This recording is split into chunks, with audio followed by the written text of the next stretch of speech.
Welcome to Silver Heist. So the other day we went through 2 whole boxes of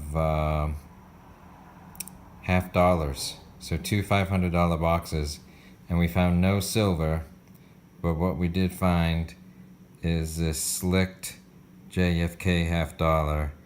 So my question is this the most circulated half dollar you have ever seen? Or did somehow someone strip off the silver because this actually used to be a 40% silver?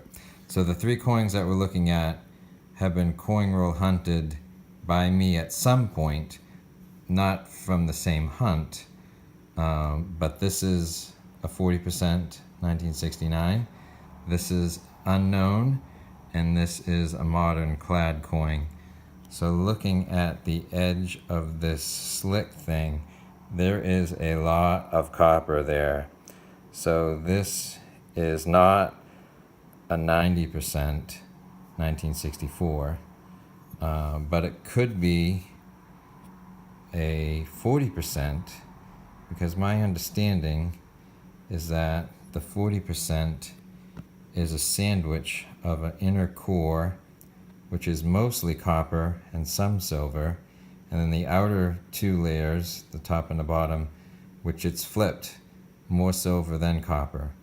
So is it possible that someone ground off the outer layer or stripped the outer layer and recovered those particles, that dust or whatever, and kept that as silver and left the core behind and got their 50 cents back? Or is this just a highly circulated coin? So it's possible.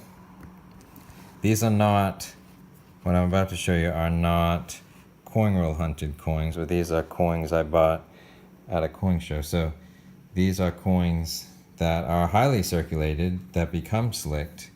So they can become as slick as that. So this is a 1917. This one is so worn out, I don't know what it is. It's a quarter of unknown date, and this is a slicked, fairly slicked 1934 quarter.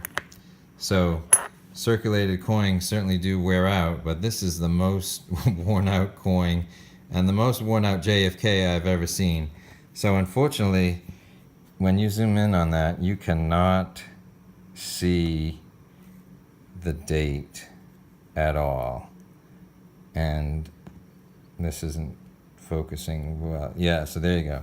So you can see the D in the OD in God and the W in We Trust.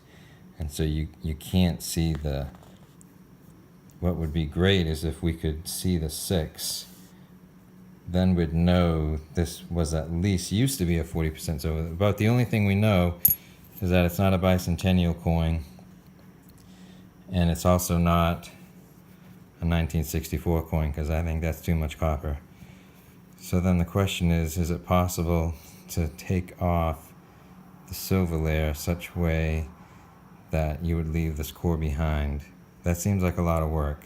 So I'm going to put this on pause for a second. Okay, so here's another stack. Here's a stack of Oreos. So this is what I'm talking about when I'm saying that there's a center layer and then there's 2 more layers on the outside. So imagine the 40% silver has an inner core and then 2 outer cores, but I think they're flipped. So let me put this on pause for a second.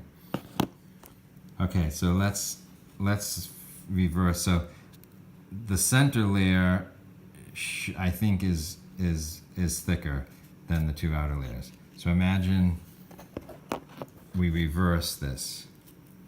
So imagine that this represents a 40% silver coin.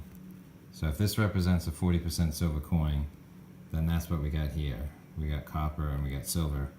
So then how the heck did this happen? This is how it potentially happened. I'm going off camera, hold on. Happened like this. Someone stripped off the outer layer. Now, is that possible? I'm not sure. What we know, what would help with this analysis is if we could determine the date, either through a microscope or a nickel date. If I could figure out that date, then I could eliminate that it was from the 60s. If I had a better scale, we could weigh it. A 40% is supposed to be 11.5 grams, 90% 12.59, and a modern clad is 11.34. So here's our first bit of evidence that this is not did not used to be a 40% coin. We weighed this with the food scale, which isn't the most accurate scale. Instead of 11 grams with a modern coin, this one registered 10. So I think if someone was stripping off the silver, there'd be like only 6 or 7 grams left, and I'm not even sure it would even have this. So maybe the center core would be a heck of a lot thinner. So right away I'm thinking that there's really not, this is still weighs too much for someone who have stripped off the thing. If we could sort of either measure the thickness or the diameter, we could also prove that some of the significant layers have been taken off it. If there was maybe a way of doing some kind of silver acid test, which I don't really understand, but if we could test what's left, if there's any silver content to it, then we'd know that it used to be a 40% silver. And then if I could just understand how you could process 40% silver, that this is even a possibility of how you would strip the silver off, then that would help me understand whether that's a valid assumption. So the assumptions we're making is whether it's been stripped off or whether it's just slick because it's circulated. So the assumptions we're making to say that it's stripped off is that we're assuming the date is between 65 and 70, and we can't prove it because it's so worn out. We're assuming the 40% silver is a sandwich design, which I'm pretty sure is true.